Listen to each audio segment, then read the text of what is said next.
నమస్కారం. ఈరోజు మనం చాలా ఆసక్తికరమైన ఒక విషయం గురించి మాట్లాడుకుందాం. ఇది మన ఉనికి గురించి, మన గురించి మనం ఆలోచించే విధానాన్నే మార్చేయగలదు. అదేంటో చూద్దాం. సరే, ఒక సూటి ప్రశ్నతో మొదలుపెడదాం. ఒక క్షణం ఆలోచించండి.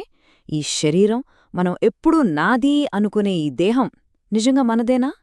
ఈ ఆలోచనే మన ప్రయాణానికి పునాది. ఇక్కడే ఒక అద్భుతమైన పోలిక, ఒక రూపకం మన ముందుకొస్తుంది.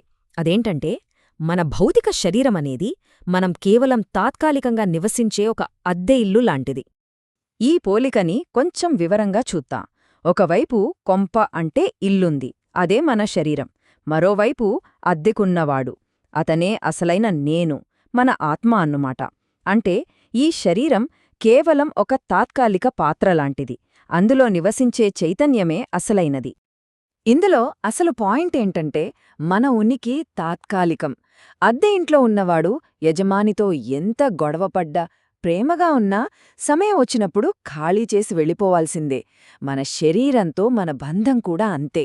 ఇదొక రకంగా మార్చలేని ఒప్పందం. సరే, ఇల్లు మనది కాదనుకుందాం. మరి ఆ ఇంట్లో ఉంటున్న ఆ నేనెవరు? అసలు కథ ఇక్కడే మొదలవుతుంది. దీనికి సమాధానం వెతుకుదాం. తాత్వికులు దీనికి చాలా సింపుల్గా కానీ చాలా శక్తివంతంగా ఒక నిర్వచనమిస్తారు. నేను అంటే ఏంటో తెలుసా? అది ఎప్పుడైతే ఈ శరీరం నుంచి వెళ్ళిపోతుందో అప్పుడు ఈ దేహం ఒక శవంగా మారిపోతుంది. అంటే ఆ జీవశక్తే నేను. మంచి ప్రశ్న కదా. అసలు ఈ అద్దె ఇంట్లో మనం ఎందుకుంటున్నాం? దీని వెనక ఉన్న ఒప్పందమేంటి? ఆ ఒప్పందం పేరే కర్మ.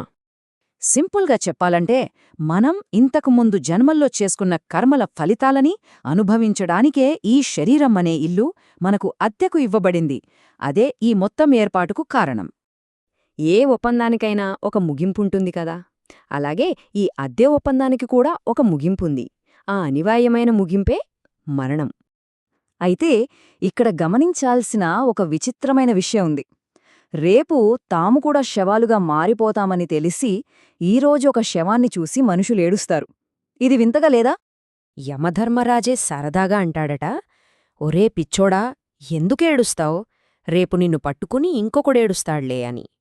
జీవితం మరణం అనే చక్రంలో ఇది ఎంత నిజంగదా? అంటే ఇదో సైకిల్ అన్మాట. ఒకరు వెళ్ళిపోతారు, ఉన్నవాళ్లు ఏడుస్తారు. కొంతకాలానికి ఏడ్చినవాళ్లు వెళ్ళిపోతారు, మళ్ళీ కొత్తవాళ్లు వచ్చి ఏడుస్తారు. ఇది ఇలాగే కొనసాగుతూ ఉంటుంది. అందుకే ఒకాయన సరదాగా అంటారు, ఒకవేళ శాశ్వతత్వం అనేది నిజంగా సాధ్యమైతే మనుషులు చచ్చిపోయాక కూడా అక్కడ రియల్ ఎస్టేట్ వెంచర్లు వేసేవాళ్లట. శాశ్వతంగా ఉండిపోవాలనే ఆశ అంత బలమైనది. సరే, ఈ ఫిలాసఫీ అంతా బానే ఉంది. కానీ ఇప్పటి మన ఆధునిక జీవితాలకి ఇది ఎలా వర్తిస్తుంది? మనం మన శక్తినంతా ఈ తాత్కాలిక ఇంటి మీద ఎలా తప్పుగా పెడుతున్నామో చూద్దాం. మనం చేసే పెద్ద తప్పేంటంటే, అద్దె ఇంటిని అలంకరించడానికి మన సమయం, శక్తి అంతా పెడతాం, కాని ఇంట్లో నివసిస్తున్న వ్యక్తిని అస్సలు పట్టించుకోం. మన శరీరం విషయంలోనూ మనం చేసేదదే కదా. ఇప్పుడొక్కసారి ఆలోచించండి, ఫలానా సబ్బు వాడితేనే అందమొచ్చేస్తుందా? ఇది మనం తరచూ చూసే ప్రకటనల్లోని ఓ భ్రమ. ఇక్కడే ఓ సరదా ప్రశ్న. ఓ యాడ్లో చూపిస్తారు, ఆ హీరోయిన్ ఆ సబ్బు వాడి చాలా అందంగా తయారైందట. బాగానే ఉంది, మరి ఆమె భర్తే సబ్బు వాడుతున్నాడో? ఈ ప్రశ్న వెనుక ఉన్న వ్యంగ్యం మనల్ని ఆలోచింపజేయాలి. సో, ఇప్పటిదాకా మనం మాట్లాడుకున్నదంతా కలిపి చూస్తే, ఈ విషయం తెలిసిన ఒక జ్ఞాని, ఒక వివేకవంతుడు ఎలా ఆలోచిస్తాడు? వాళ్ల దృష్టి ఎలా ఉంటుంది?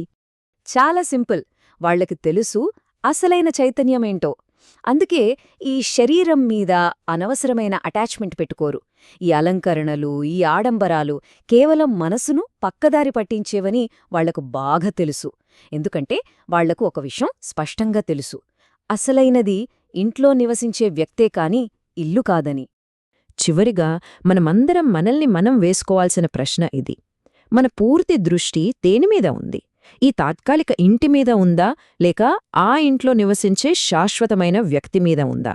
దీని గురించి ఆలోచించాలి.